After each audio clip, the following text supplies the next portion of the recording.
Ladies and gentlemen, good day and welcome to DCM Shriram Limited Q1 FY22 earnings conference call. As a reminder, all participant lines will be in the listen-only mode, and there will be an opportunity for you to ask questions after the presentation concludes. Should you need assistance call, please signal an operator by pressing star then 0 on your touchtone phone. Please note that this conference is being recorded. I now hand the conference over to Mr. Siddharth Rangnekar from CDR India. Thank you, and over to you, sir. Thank you. Good afternoon, and thank you for joining us on DCM Shriram Limited's Q1 FY22 earnings conference call. Today we have with us Mr. Ajay Shriram, Chairman and Senior Managing Director, Mr. Vikram Shriram, Vice Chairman and Managing Director, Mr. Ajit Shriram, Joint Managing Director, Mr. K.K. Kaul, Whole-Time Director, and Mr. Amit Agarwal, CFO of the company. We will commence with the opening remarks with Mr. Ajay Shriram and Mr. Vikram Shriram, following which we will have an interactive question and answer session. Before we begin, please note that some of the statements made on today's call could be forward-looking in nature, and a note to that effect has been included in the conference call invite circulated earlier. I would now like to invite Mr. Ajay Shriram to give us a brief overview on the company's performance and his views going forward. Over to you, sir. Thank you, Siddharth. Good morning, everyone, and thank you for taking the time to join us on our earnings call for the first quarter of financial year 22. I trust all of you have been keeping safe and healthy. Please take adequate precautions in terms of timely vaccination, masks, and social distancing. I will share my thoughts on operating performance and the strategic direction of our businesses. After that, Vikram will give you the financial perspective. Our businesses have registered a healthy operating performance despite the challenges of the second wave of COVID-19 pandemic. This was enabled by a better economic environment in Q1 financial year 22 versus the same period last year, as well as the strong business model of our businesses that has evolved over the period of time.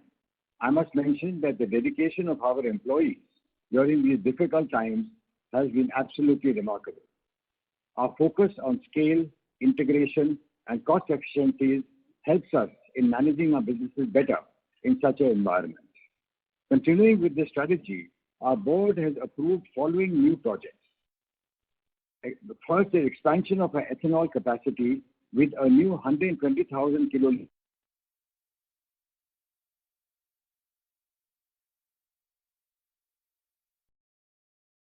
Mr. Shriram, we can't hear you.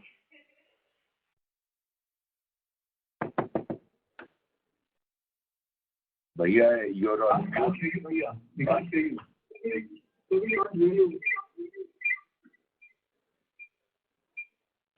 Participants, please stay connected while we reconnect the line for Mr. Shriram.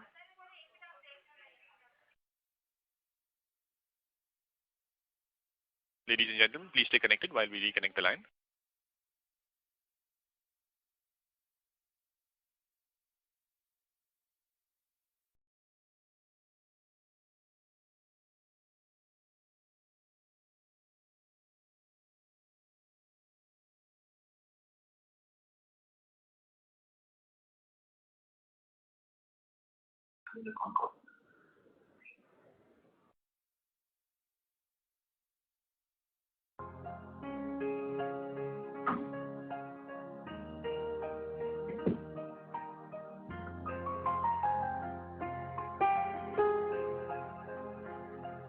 Hello.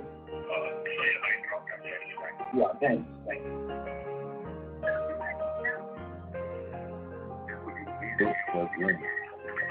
Participants, thank you for patiently holding your lines. We have the line from Mr. Ajay Shriram reconnected. Over to you, sir. Yeah, thank you. Sorry for this. My phone line got cut off. So just to continuing with this strategy, our board has approved following new projects. One is expansion of ethanol capacity with a new 120 kiloliters per day multi-feed grain-based distillery at our Ajbapur factory. Second is optimizing the configuration of our under construction 120 megawatt power plant at Bharuch to sell up to 90 tons per hour steam. Third is replacement of 3 electrolyzers at a Kota factory unit which will be more efficient and based on the latest technology to reduce power consumption and marginally increase capacity.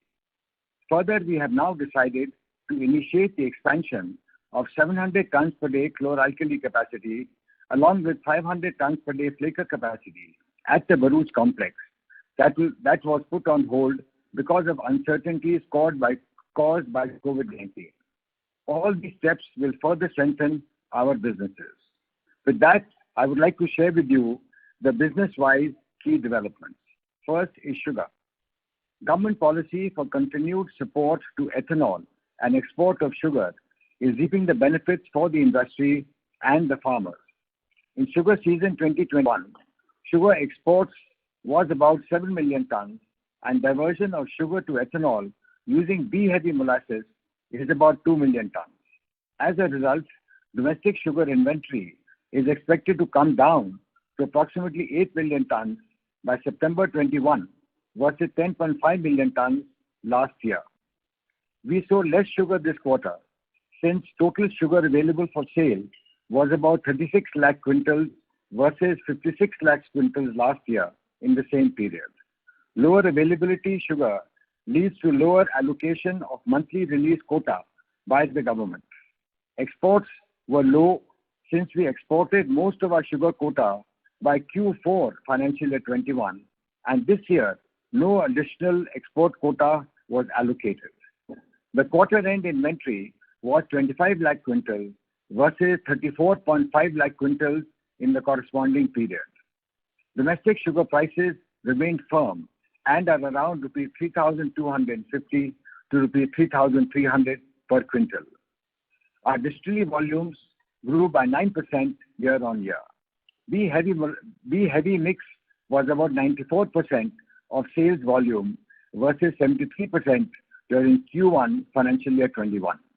Keeping in line with our focus and continued government support for ethanol, the new 120 kiloliters per day multi-feed grain-based distillery at a capital expenditure of rupees 145 crores has been approved by the board. This is expected to be commissioned by Q2 financial year 23. Chemicals. The current quarter beginning saw demand recovering to pre-COVID levels. Our volumes on year-to-year basis were significantly higher because in the corresponding period last year, there was lower demand in production as a result of the nationwide lockdown. Even sequentially, Q1 financial year 22 saw higher volumes by 5% despite some impact of the second wave on the demand during current quarter. Industry is operating at about 85% capacity utilization. The ECU prices continue to be at reasonable levels and international prices of cotton continue to remain firm. The 120 megawatt power plant is expected to be commissioned by June 22 and is expected to bring further cost efficiencies in addition to asset optimization benefits by selling up to 90 tons per hour steam. This asset optimization will entail a capital expenditure of rupees 31 crores. 120 megawatt power plant along with the said modification will be implemented in Q1 financial year 23. Earlier announced downstream projects are progressing as per schedule and will enable forward integration.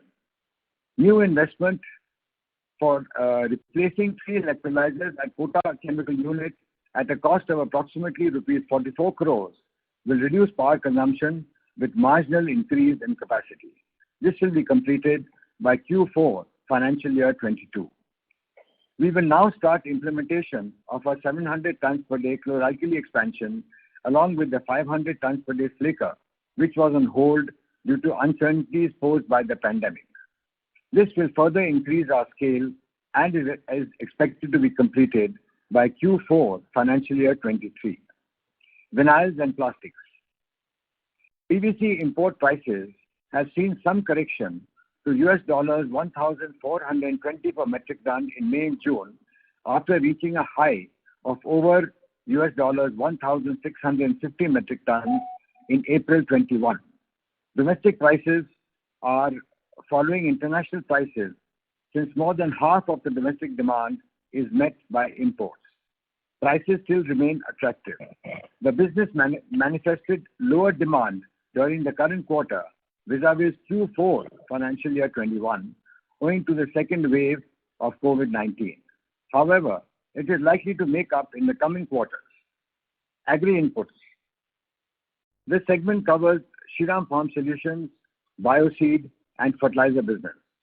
During the first quarter, the rural areas were severely affected by the second wave of COVID-19. Further, delayed monsoon has caused sluggishness in sowing. Bioseed India operations saw impact of the pandemic and erratic monsoon, particularly in the institutional segment. Acreages have been lower. International operations continue to show good growth. We have taken steps to rationalize this business along with the product portfolio. Our research has a good product pipeline. This makes us believe that Bioseed India business will deliver satisfactory performance over the medium term. All product categories of SFS had stable revenues. However, the main season for this business is the Rabi season. Fertilizer plant operated at 75% capacity during the quarter due to a compressor being out of commission. Plant is operating normally now. Subsidy outstanding remain at lower levels compared to the past trends. The subsidy outstanding as on 30th June 2021 is rupees 222 crores vis-à-vis rupees 650 crores as on 30th June 2020 and rupees 153 crores 31st March 21. Fenesta recovered to pre-COVID levels during second half of financial year 21. In Q1 financial year 22, there was marginal impact on volumes. Business is back to normal operations now. Fenesta is continuously focusing on accelerating the growth trajectory by improving geographical presence and product offerings in both UPVC and system aluminium segments and enhancing customer service. Going forward, it will be our constant objective to invest in creating meaningful value-added opportunities for volume growth across our businesses, including adjacencies. We will continue to keep our balance sheet strong along with growing our businesses. With this, I would now like to invite Vikram to discuss the perspectives on our financial performance. Vikram, over to you. Thank you. Good afternoon, everyone. Let me start by sharing that given our improving financial performance over the last year and plans to further strengthen the businesses, our long-term credit rating has been upgraded to A++ from A++ by ICRA. Our short-term rating is at A1+ by ICRA and CRISIL. I will now take you through the financial highlights for our Q1 FY22 results. Net revenues during the quarter came in at rupees 1,957 crores versus 1,912 crores during Q1 financial year 21. Revenue, including excise duty on country liquor, which started sales in this quarter, was rupees 2,008 crores. The key highlights on the revenues are as follows. Higher volumes in chemicals and Fenesta business were due to a lower base in Q1 financial year 21 due to lockdowns during the first wave of COVID-19 last year. Revenues for chemical business is up by 76% at rupees 412 crores. The improvement was led by volumes and prices. Sequentially also, the business has performed better. Fenesta revenues are up by 168% at rupees 108 crores.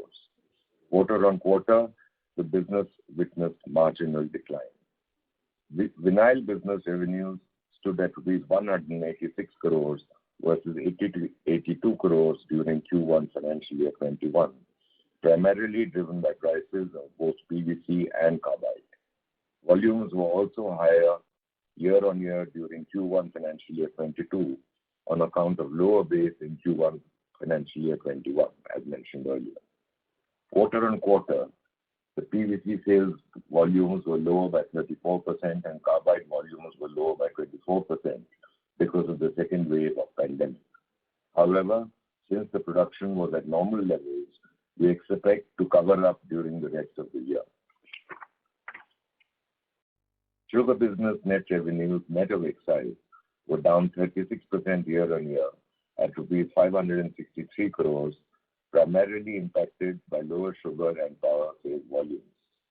Sugar and power volumes had an impact of negative approximately 360 crores in the quarter.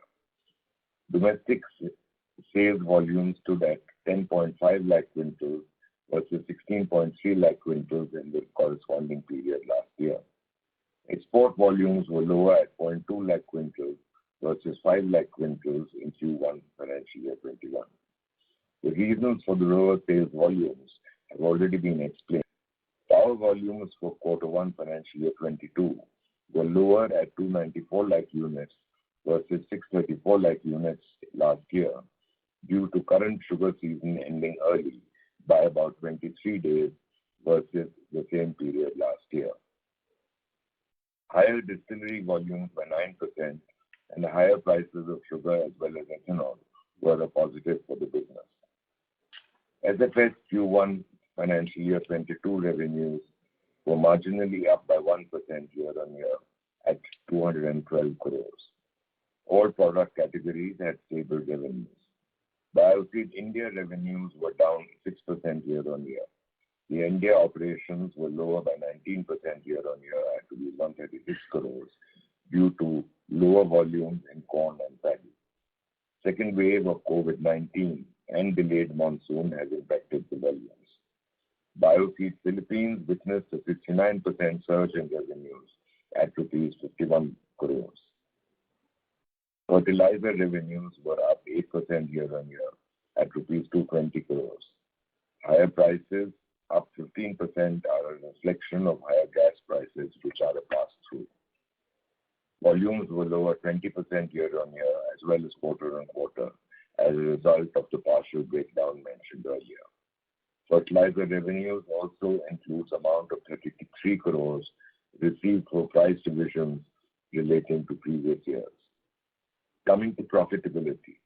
In Q1 financial year 22, PBDIT stood at 300 crores, higher by 56% year-on-year. The key reason for higher PBDIT were higher revenues in chemicals, vinyl and Fenesta businesses, which were significantly impacted by the first wave of COVID-19 last year. Sugar and Bioseed PBDIT were impacted in current quarter due to lower revenues. Margins on sugar as well as ethanol were better. However, overall PBDIT margins were lower year-on-year since crushing was for 14 days versus 37 days in the same period last year, and quarter-on-quarter also it was lower since crushing in quarter 4 was for 90 days versus 14 days in quarter 1 financial year 22. This impacted the costs charged to profit and loss for the period and are loaded onto inventory during the season. The chlorovinyl and Fenesta businesses faced cost pressures due to rising commodity prices. PAT for quarter 1 financial year 22 stood at rupees 158 crores versus 69 crores during quarter 1 financial year 21. On the balance sheet front, net debt at 30th June 21 stood at 122 crores versus 1,167 crores as of 30th June last year and rupees 180 crores as of 31st March 21. The reduction in debt over June 20 is the result of lower sugar inventory and significantly lower urea subsidy outstanding.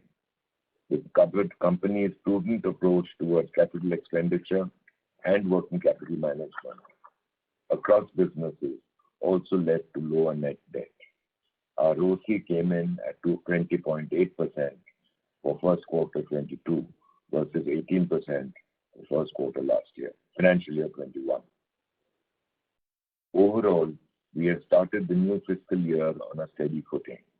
Our balance sheet position remains strong and will ensure healthy liquidity position, at the same time enabling us to all required capital expenditure programs and growth programs which are underway and under development. That brings me to the end of the financial discussion, and we will be happy to take questions that you may have. Thank you. Thank you very much. I just want to clarify, Siddharth. I'm Ajit Sriram this side. Our long-term credit rating has been upgraded to AA+ from AA by ICRA. It was wrongly mentioned by mistake, A++. It's AA+. Oh, thanks. Sorry. Thank you. Shall we begin with the question and answer session? Yeah. Thank you very much. We will now begin the question and answer session. Anyone who wishes to ask a question may press star and 1 on the touchtone telephone. If you wish to remove yourself from the question queue, you may press star and 2. Participants are requested to use handsets while asking questions. Ladies and gentlemen, we will wait for a moment while the question queue assembles.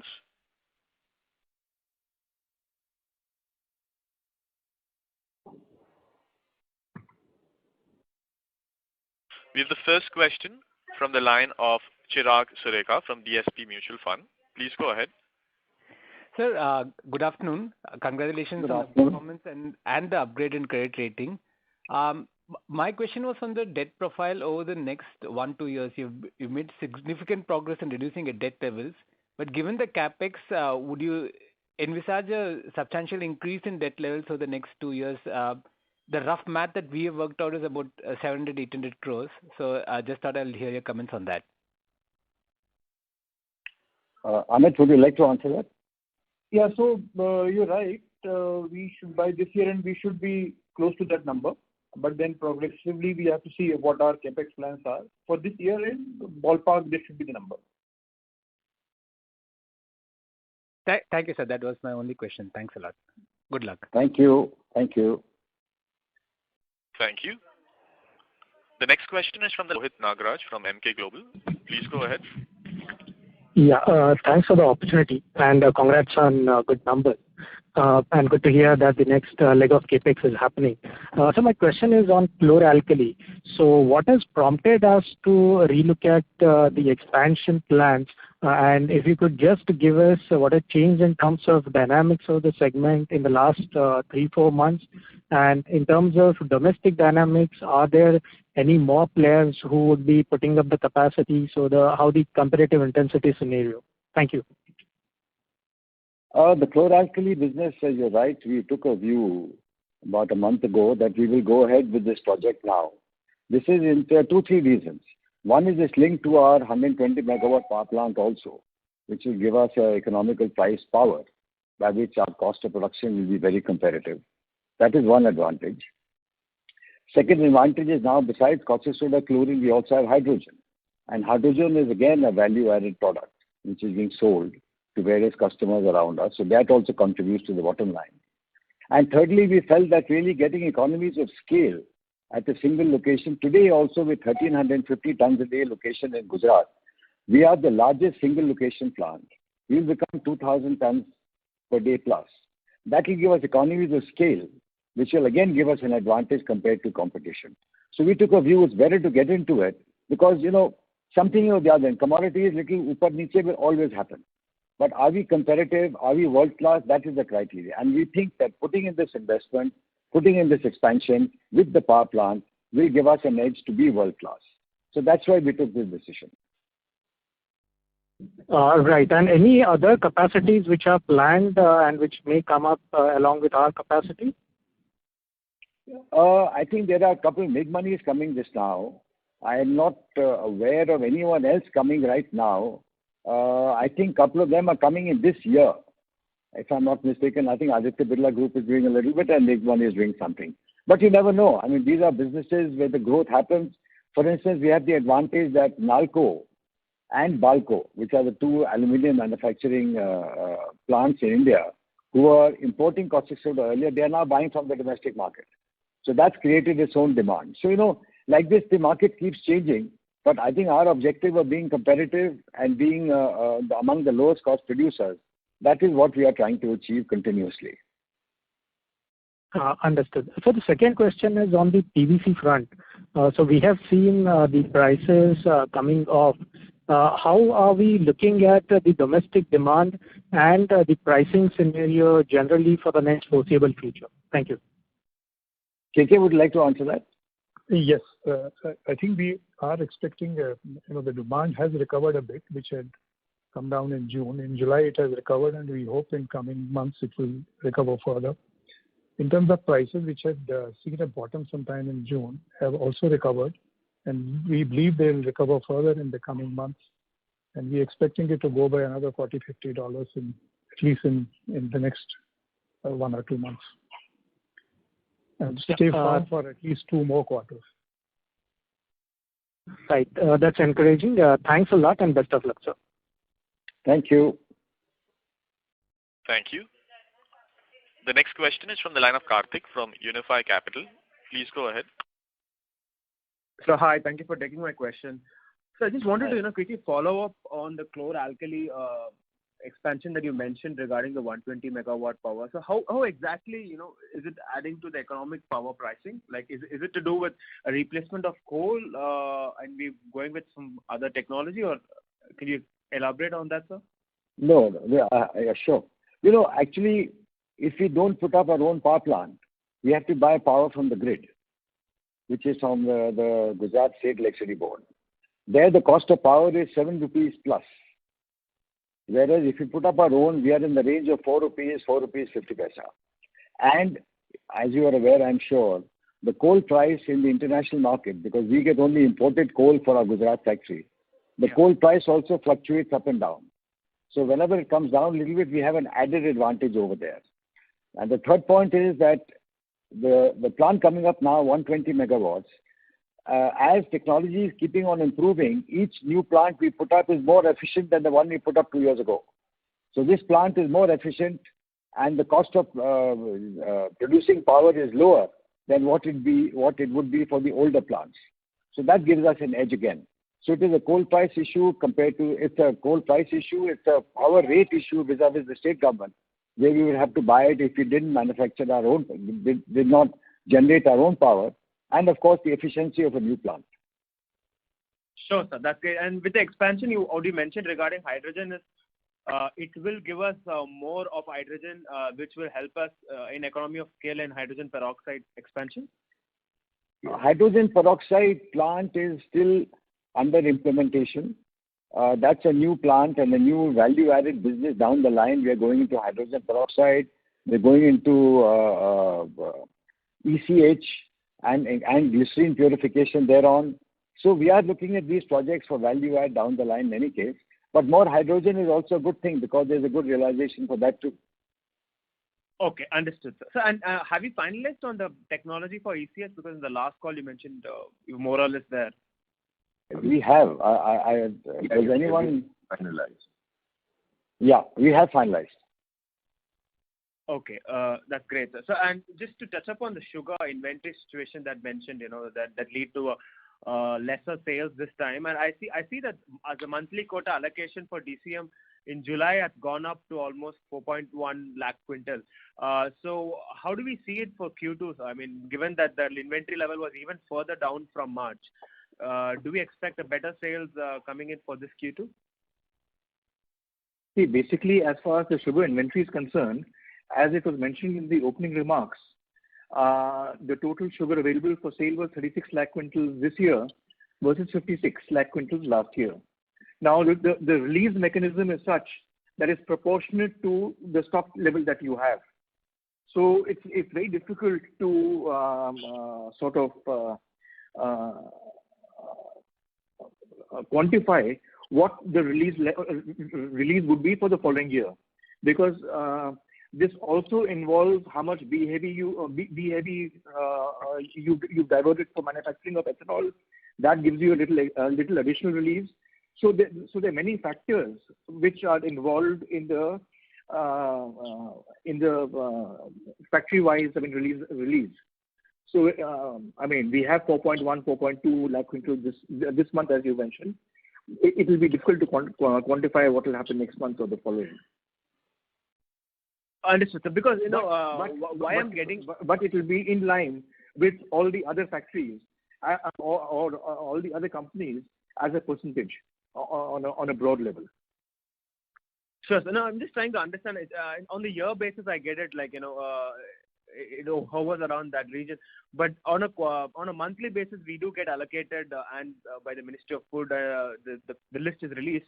I'm just trying to understand what are the factor other than the inventory situation. Because if it's just the inventory, as you said, being affects it a lot.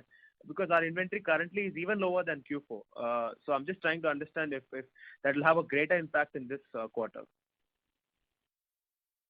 You need to look at it from the perspective that having a lower inventory, even the same period last year we had a lower inventory because we sold more. Right? So that function of lower inventory will continue. That delta of lower inventory is there in both the periods.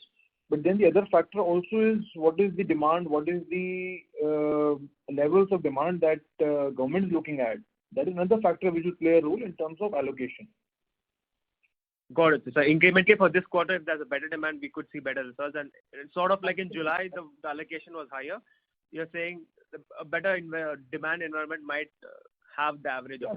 So that's the reason why it's difficult to really give you the numbers.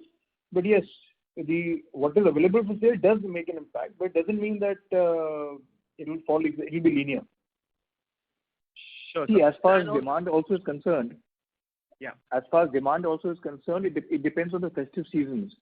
So, generally in September, October, the releases are a little higher than July, August. Sure, sir. So, in fact, in ethanol, we had a very good quarter with 94% conversion from B heavy. Are we expecting this levels to go forward? Because generally we are around 60 to 70.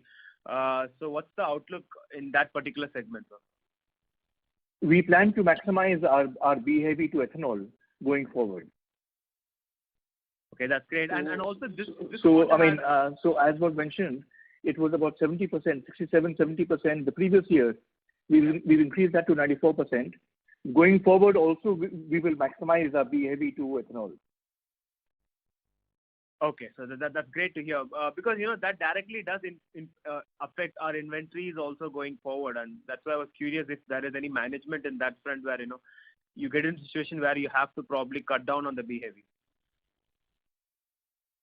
No, for example, in the previous sugar season we diverted 4.5 lakh quintals of sugar equivalent to B heavy, and this year we've diverted 7 lakh quintals of sugar to B heavy. So that's the trend that's going on, and we will try and maximize B heavy to ethanol. That's great, sir. So in country liquor, as a net revenue, we had a 50 crore coming in from this quarter. Could you have any sense of the margin contribution from that front? Amit, will you take this? Yeah. See, the net revenue on country liquor was only about 5 crores because so total sales was close to 55, 56. Out of that, large part, the majority of it is excise duty. So the net revenue is only 5 crores. So initial stages to give you a margin because we are just getting into the market. So we are creating the market. So I think it's the initial stage to give you a margin number. Sure, smaller revenue. We expect this sort of a volume to carry forward in coming quarters, right? The volume should improve given that there was COVID, so the volumes were lower. So we do expect volumes to improve, but there is seasonality factor here as well, depending on monsoons and things like that. But definitely volumes will improve as we go forward, but it will always remain a small part of the overall business. Sure, sir. Let me just finish with my one last question. Regarding this new ethanol plant that's coming up with grain-based, you mentioned it to be multi-field, but I'm just trying to understand what percentage of it would be from probably grains and from the broken rice. Do we have any sourcing proposition there, and what's the margin level that we're expecting from that plant? See, as far as sourcing of grain concerned, we're planning to use broken rice, and there's adequate availability of broken rice in our region. So we're not seeing that as a issue. And also, as mentioned, it's a multi-feed distillery plant. So we can use cane juice, we can use BAV, we can use broken rice, we can use wheat or sweet sorghum, etc. And maize. So there are many options as far as the feed is concerned. Sure, sir. And what's the margin levels we expect from this plant? Will it be very similar to the one we have already in sugar? The margin profile for this, the EBITDA margin should be in the range of around 25%. 25%, sir? Yeah. Okay. That's it from my end, sir. Thank you so much for taking my question. All the best. Thank you. Thank you. Before we take the next question, a reminder to participants that you may press star and 1 to join the question queue. The next question is from the line of Rohan Gupta from Edelweiss. Please go ahead. Hi, sir. Good afternoon. And congratulations on very strong set of numbers in the current quarter despite the pandemic. Thank you. Sir, a couple of questions. First is on this caustic soda, where you have once again taken the decision to go ahead with the capex, which earlier was put on hold because of the changing dynamics. Sir, I just wanted to understand that is this decision of caustic soda and going ahead on this chlor-alkali plant, is there any change in structural dynamics of the country? Like, in most of the other countries, the chlor-alkali chain is mainly driven by the chlorine pricing, while the caustic soda is treated more as a byproduct. While in India, it's opposite of that because of the less usage of the industrial chemicals and the chlorine-based derivatives. Do you see that there are changes happening in the industry because of the downstream chemical uses are rising? Many specialty chemicals are increasing their capacity. You also mentioned that you are seeing the strong demand for hydrogen peroxide and hydrogen-based derivatives. So is there any change in this chlor-alkali chain in India where going forward over next 2 to 3 years, the pricing of chlor-alkali will be more dependent on chlorine and chlorine-based derivatives rather than caustic soda? That will make this chain, chlor-alkali chain, a more stable product line rather than a commoditized product line. Just to add what you're saying, that in India, frankly speaking, even today, caustic soda is the main product. Right. For instance, in the last couple of months, we've seen the caustic soda prices have firmed up a little bit, but chlorine prices have softened a little bit. That has actually happened. And I think a couple of reasons for that is India is now getting more well-versed in exporting caustic soda, whether in lye form or flakes form. So that's also an advantage where we can tap and get into the international market. For instance, there is a contract recently signed between 3-4 manufacturers to export 25,000 tons of caustic soda lye to the international market. That's also moving. We ourselves last year exported about 30,000 tons of lye and flakes, or 35,000 tons, and this year we expected to go to 65,000 tons. So I'm saying the international market is also picking up, and the export of caustic soda lye and flakes, both of them have started moving, which is a good thing. So I think down the line, see, a commodity is a commodity. There will be tugs and pulls. But in India, we are seeing caustic soda is still the main product. Chlorine consumption is up a little bit, but it's very difficult to say. Like international markets, you're rightly saying that chlorine becomes the main product and caustic is more like a byproduct. But India is still the other way around. And I think it's going to carry on for some years. Okay. But despite rising demand for hydrogen and hydrogen peroxide and down the line, you don't see that there will be any significant change in this chlor-alkali chain in India for at least next 2 to 4 years? It's very difficult to say. It depends what sort of value-added chemicals come into the country, where the chlorine demand goes up a little more. Hydrogen is a separate product which goes into hydrogen peroxide, plus it's got its own users across the board. We have 4-5 customers who take pipeline hydrogen from us, from our caustic soda factory in Gujarat, and they use it for various other products. So hydrogen has its own set of users. That is separate. Chlorine has its own set of users, and caustic soda has its own set of users. So it's very difficult to give any prediction as to what will be the priority 2 years or 4 years down the line. Okay. Sir, right now I think our chlorine-based captive usage is roughly 30%, and with the ECH plant coming in, it is likely to go up to almost 50 to 65% consumption in-house for the chlorine, right?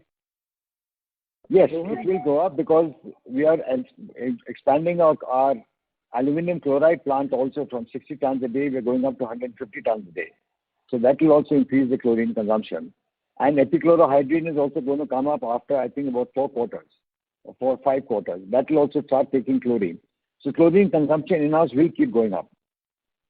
It will go to 50%, but my question was on this, after the 700 tons per day. Sorry. Let me just correct you. What CMD said is right, that with our chlorine downstream projects coming up, our consumption will go up. So currently, if you look at in our Bharuch plant, if we exclude HCl, then our captive consumption is around 4%. That will go up to around 21% once these plants come up at existing capacity. And once the new capacity comes in, and assuming the aluminum chloride and ECH, which will consume the chlorine, they remain at the same capacity levels, then the overall captive consumption will be around 14%. 14%. Okay. And the chlorine consumption in our Kota factory, Amit, वो भी बता दीजिए. Yeah, and the chlorine consumption Kota factory is in the range of 35 to 40% captive consumption. Okay. That goes into PVC. Yeah. That goes into PVC. Right. Sir, second question was on your grain-based distillery, where you have taken a new initiative of putting a 145 crore capex of 120 KLD. You have already mentioned in your earlier con call that you just don't want to be based on sugar cane, but also want to go with multi-grain distillery. Sir, given that your company has a solid cash flow and will keep on bringing cash flows going forward, do you see that the grain-based distillery of 120 KLD is just on a pilot project? And if it works and the dynamics works, then there is a huge opportunity for you as a company to put up this expansion and keep on adding more grain-based distilleries in future. Just wanted to know your thoughts on that. See, the government's been extremely proactive on the ethanol front. As you're aware, that they have brought forward the 20% blending target for all India basis from 2030 to 2025. So yes, ethanol is a very specific territory. Sir, I think it was further reduced to 23, isn't it? Sorry? Sir, earlier it was brought back to 25, but I think the target has now there's a bit of confusion over there. There's a bit of confusion over there. But as on date, they've brought it forward to 2025. Now, even to achieve this target from our current 8% blend to 20% blend is a huge challenge. So yes, a lot more distilleries are in the pipeline today. We are expanding our distillery, and we do hope to expand further. But it will be difficult to comment at this point of time because we have to first discuss internally. Yes, but there is a very good opportunity over there. And sir, what will the dynamics of this grain-based distillery? It will be similar to what the kind of payback period we had in a sugarcane distillery, which was roughly, I think, 3 to 4 years of payback period. Basically, you have to have attachment. The distillery part is identical to your cane juice or the sugar distillery. There's only one attachment which you have to add in the beginning to process the grain into powder and take it forward. Oh. Is that clear? Sir, slightly confusing. My question was straightforward that what is the payback period for this grain-based distillery, assuming that you get the grain within the catchment area? Yeah, the payback we are looking at is a 30% ROI. Okay, that answers it. Thank you so much, sir. Thanks a lot. Yeah, thank you. Thank you. Thank you. The next question is from the line of Nirav Jimudia from Anvil Research. Please go ahead. Sir, I have 2-part questions on chemicals. Yeah. So first on the caustic soda. So we have on the chemical side, sorry. So we have reported something around 92 crores of PBIT from the chemicals division. So this includes both your caustic as well as the value-added product contribution. So if you can help us explain how much is the contribution from the value-added products like aluminum chloride, hydrogen, and SBB. I think these are the three value-added products currently in our portfolio. So this is one. Second is on, you mentioned prior that we rely on the imported coal for our power plants.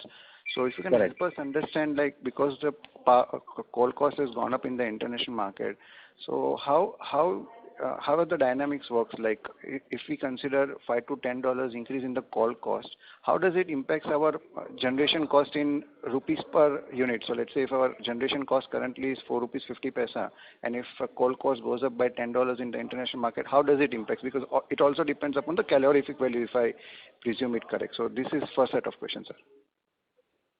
Yeah, I'll just take one, and then I'll ask Amit to give the other for detail. That's a lot of detailed accounts data you're asking for. I don't have, but I'll just mention this thing. Yeah. That you're right. That one is we get coal generally of 5,000 CV. Okay. So that is a sort of a fixed benchmark. Okay. You don't alter that too much. Okay. With a particular sulfur content and with a particular NOx, SOx, etc., etc. Okay. But that is as per the pollution control norms. Correct. We have to emit the flue gas has to be of a particular quality. Correct. So that is a benchmark which is there straight away.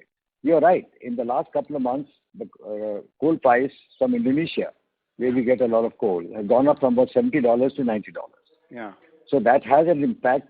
I'll ask Amit if he knows the figure of how much is the impact of this in terms of cost of generation of coal, as well as on the first question, Amit, which is the breakup of the cost of the profit breakup of the chemicals business. Yeah. So in terms of the contribution by the value-added products on the total EBITDA, this quarter it would be around 25% coming from the other products other than lye. But then, this percentage will keep varying depending on what we are realizing on chemicals, on the core chemicals, which is caustic soda coating. Absolutely. Yeah, this quarter it is around 25% and driven primarily by hydrogen. Okay. Got it. And sir, on that generation cost, if you can help us understand. The generation cost of coal. Yeah. Of power. Yeah. Yeah, so it's quite, we generally don't talk about what is our cost of generation. But yes, it is very competitive, and that is the reason why our margins have been good. And even the times when the caustic prices went, or the ECU went down to around 21,000, still we were making reasonable margins. So that is driven by the fact that our price, the power cost is reasonable, which is almost 65% of the total cost of production. Okay. So my second question is on ECH. So what we have seen in last couple of months that ECH prices have been moving up continuously, probably driven by the epoxy prices, because I think that's the main application for ECH, and I think they have gone up by 50-60%. So just want to check on the raw materials, like how do the glycerin prices have moved up in last few months, and what sort of agreements do we normally enter, or are we intending to enter for the glycerin? Because I think we'll be importing crude glycerin and we'll be refining here. I want to just clarify that we are in the process of putting up the plant. Okay. So the plant will take another 4 quarters. Okay. So we've not gotten to the details yet. Okay, sir. Okay. Yeah. Thank you, sir. Thanks for answering. Thank you. Thank you. The next question is from the line of Vinod Chandra Agarwal, who's an individual investor. Please go ahead. Thank you for the opportunity, sir. Hi. I just want to know about the ethanol plant expansion. So outside of this 120 kiloliters per day, what we have proposed, do we have further plan to expand? Mr. Vinod, I'm sorry to interrupt, but your voice is breaking. We can't hear you clearly. Okay. Now, only?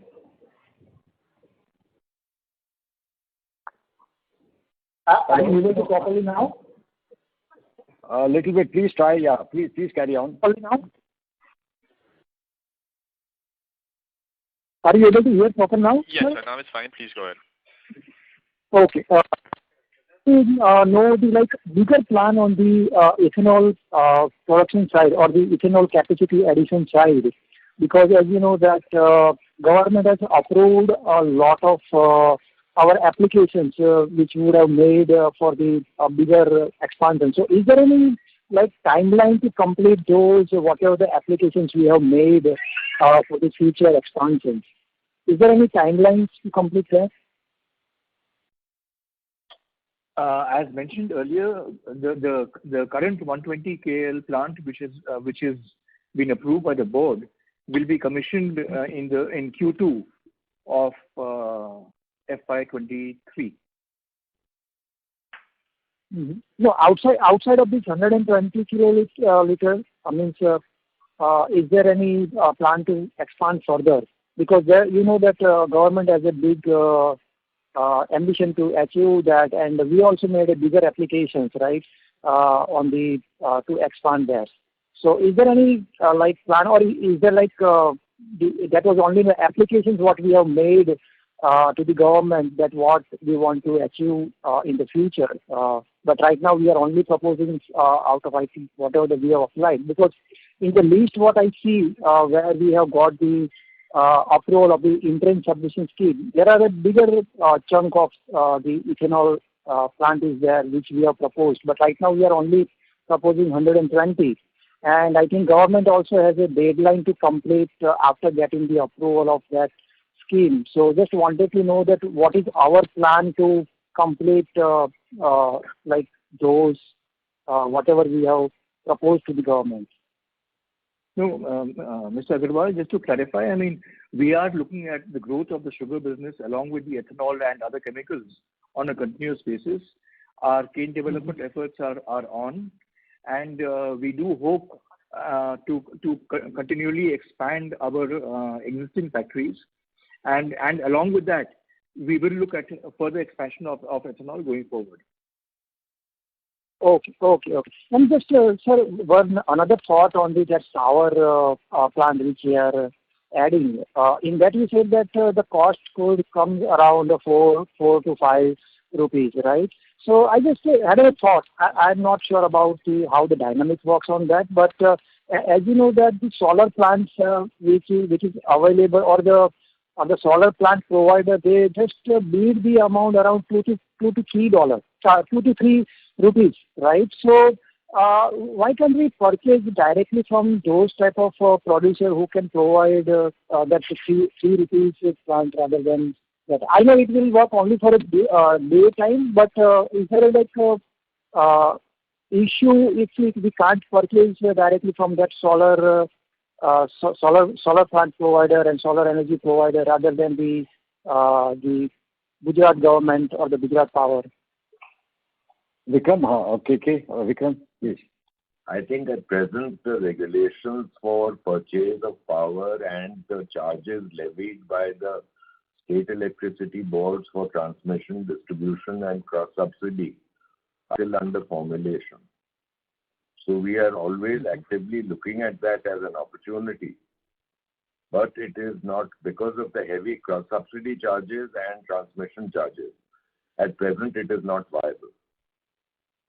We are watching the policy, and we are watching it very closely in terms of opportunities for whether purchasing or going forward putting up our own plants in a distant location, viable location, and transmitting to ourselves. We are looking at all options.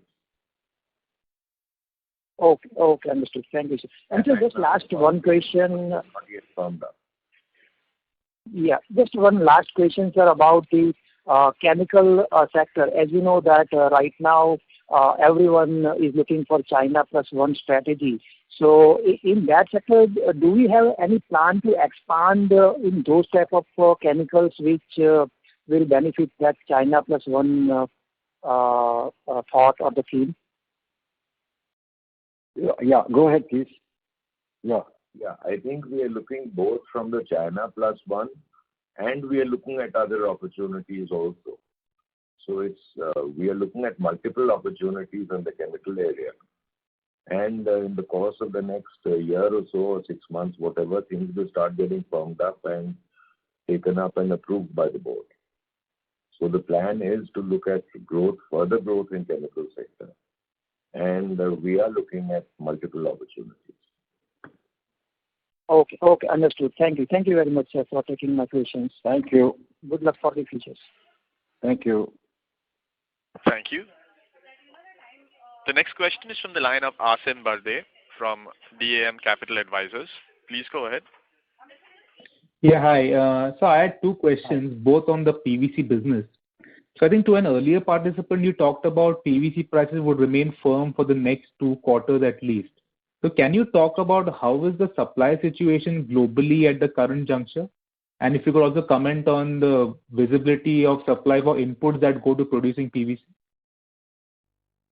Yes, you see, in terms of supply side constraints, which have been due to operational issues with some of the US producers, and also in China, the domestic producers have slowed down due to electricity usage restrictions in China, and China is also coming to the global market increasingly for importing PVC.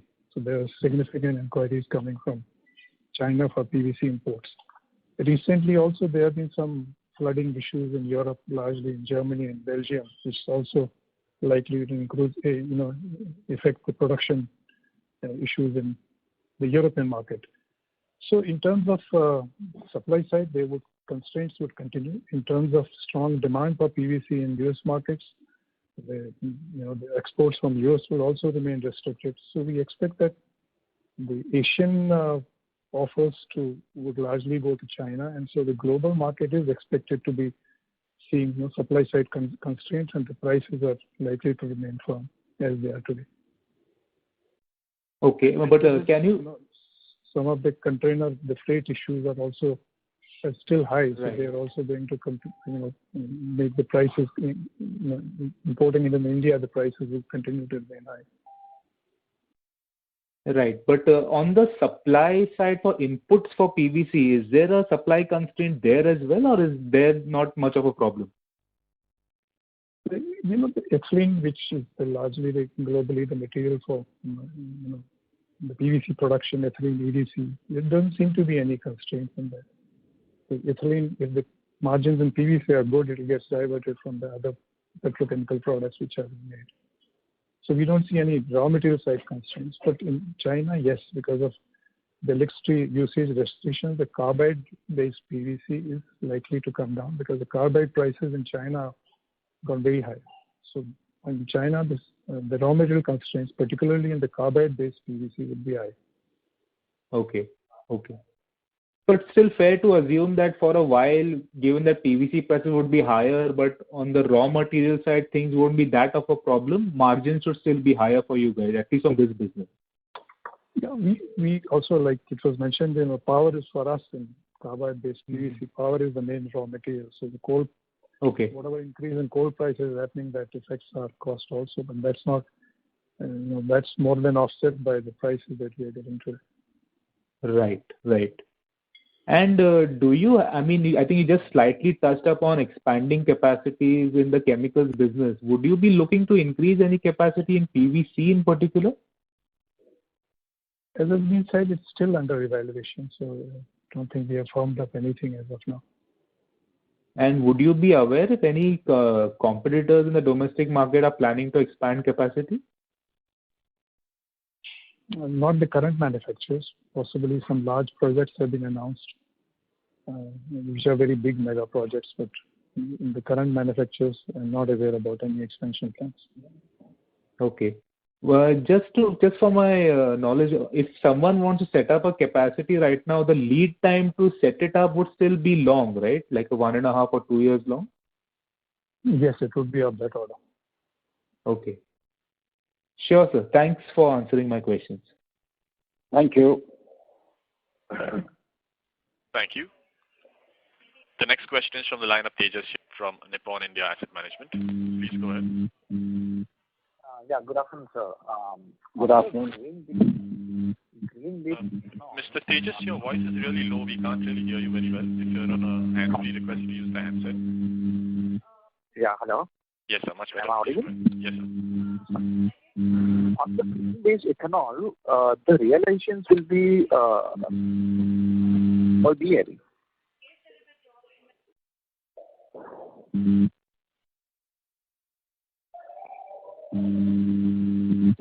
Your voice is not clear. There's Some disturbance, very strong disturbance.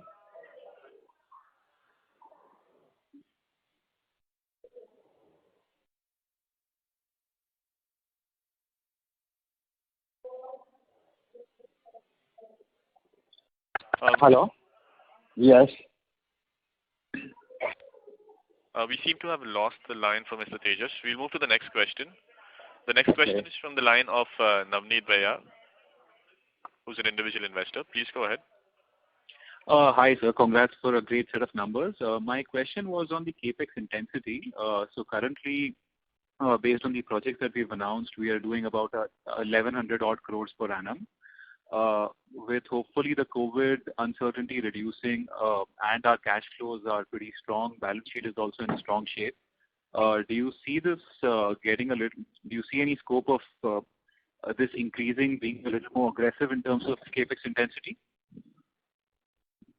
I'll just put it this way, that the total projects which were decided earlier of the 120 megawatt plus the epichlorohydrin, hydrogen peroxide, expansion, aluminum chloride, etc., and the new ones which were decided by the board 4 days ago, our total capex is in the range about 2,325 crores. So this, and it's not actually an annual figure. It will peak at some time because all these projects are moving simultaneously. So it's something which we are keeping a track on. We are wanting to keep our balance sheet strong. Yes, we will have to borrow money. We'll do that. But our cash flows year on year will take care of the position of meeting our financial requirements. Amit or anyone else, do you want to add anything else on that? Yeah, so what we in terms of we are Amit, just put yourself on mute. In terms of announced capexes, we are spending about 2,400 crores approximately over a period of next 2 years. So in terms of timing, they will vary whether we spend 50-50. But then, as mentioned in the beginning of the call as well, we assuming that the capex goes the way we have planned, this year end our debt level should be 100 crores net debt. Yeah. So which will still be quite comfortable. So my question was, do you see a scope of increasing the intensity beyond 2,400 divided by 2 is 1,200 crores? So do you see that increasing over time? Because COVID uncertainty hopefully should also reduce, and our balance sheet is pretty strong right now. Vikram, you're not on mute. Okay, go ahead, Vikram.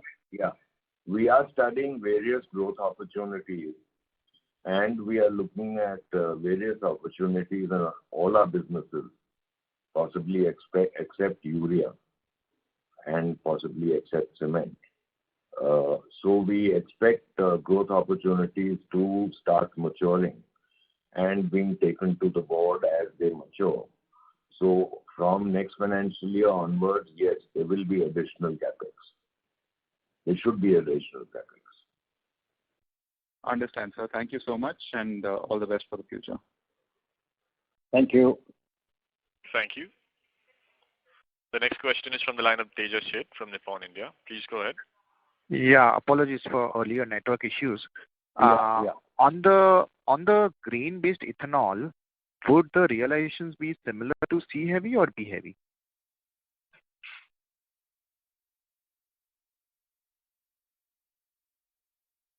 Amit, do you have the breakup of the different?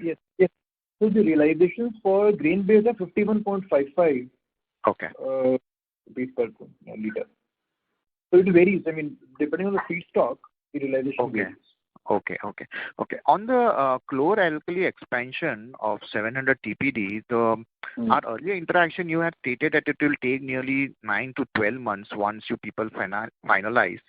But the current timeline you have mentioned is Q4 FY23. So that's like more than 18 months to complete the project. Why is there such extension in timeline? I think we'll have to check that. Amit, go ahead. Yes, sir. So what we had mentioned, Tejas, was that it should take about 15 months to 18 months because that was the time we were expecting, even around that time.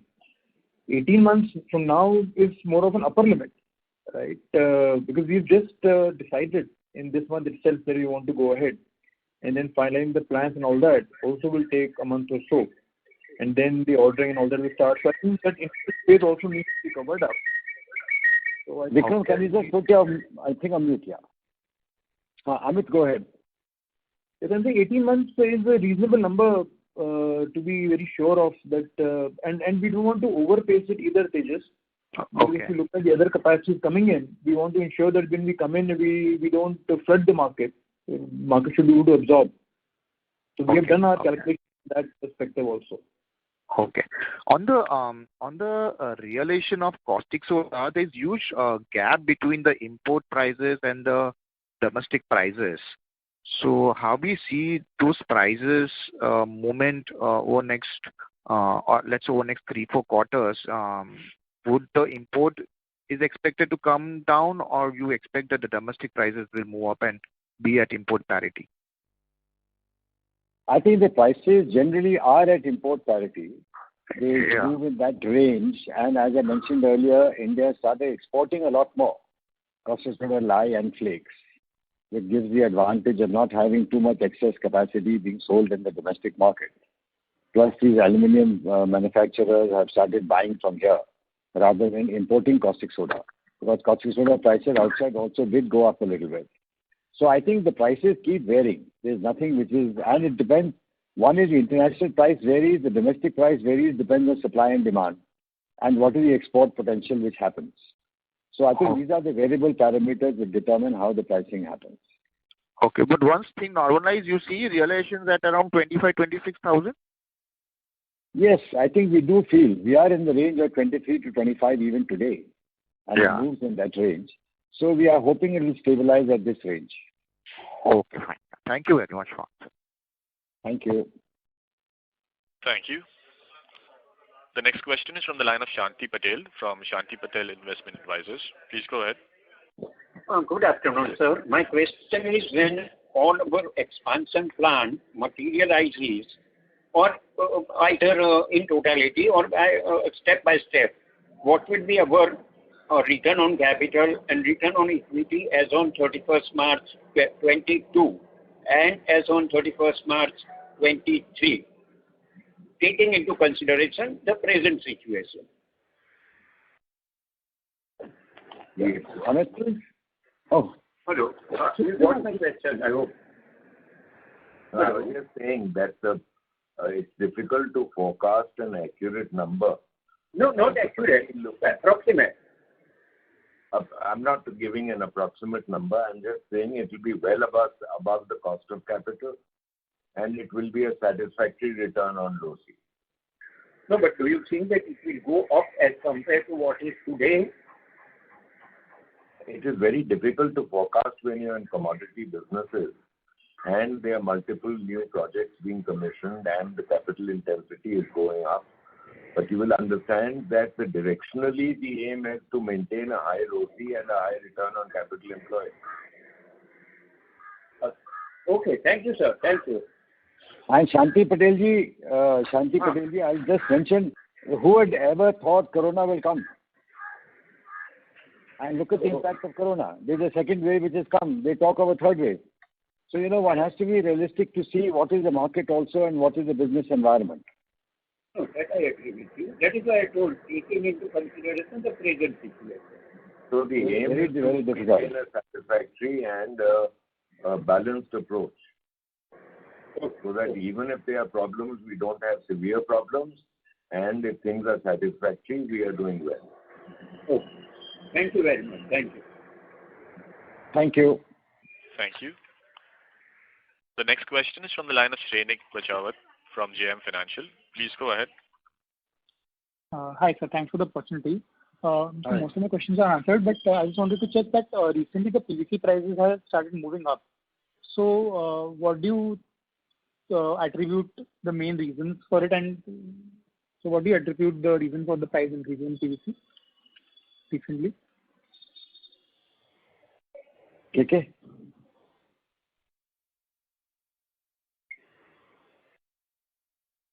KK, could you please take that? The line for Mr. Call just dropped. We're calling him back. Acha, okay. Please call him back. We have the line for Mr. KK Call connected. Yep. Is there a question for me? Yeah, there's a question on PVC. Could you kindly repeat that? Yeah, sir. So could you please repeat that? Surely. So basically, recently, as we have seen that PVC price increased by 2 rupees from 15 July, I guess. So I wanted to understand, as we are seeing 19 rupees drop in PVC in the last 2 months, suddenly it has started increasing. So what has changed? Like, what is the key reason you feel about this? Yeah. See the drop. We had seen peak of about 130 rupees a kg. Today we are at around 108, 119 rupees a kg, even 120 also. So the drop happened because of the demand reduction in the COVID period, second wave of COVID, particularly in the month of June. Now in July, this demand is gradually recovering up. So are the prices recovering up. We have seen as low as 110 rupees realization. Now it's gone to 120. And we expect it to go by another $30, $40 as we go along. Because the demand is picking up now. But it's still less than the pre-COVID period kind of a demand. And sir, demand is coming mainly from housing segment, or do you have any other? It's coming from both the housing, the pipes. Pipes is the largest consumer, as well as the cables and profiles. So it's coming from almost every sector. And we've seen a significant drop in the month of in Q1, particularly in the month of June. So it's recovering now. Okay, thank you so much. Thank you. Thank you. The next question is from the line of Karthik from Unifi Capital. Please go ahead.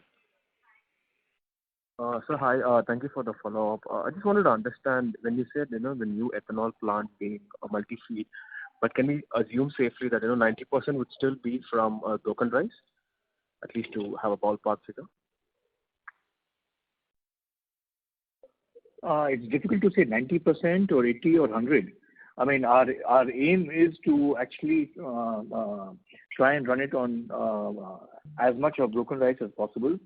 We are exploring options of using cane juice as well, and if that is workable, then in terms of economics, then we will prefer we may use cane juice to also divert sucrose into ethanol and reduce our sugar stocks. So it's very difficult to give a percentage forecast, Karthik.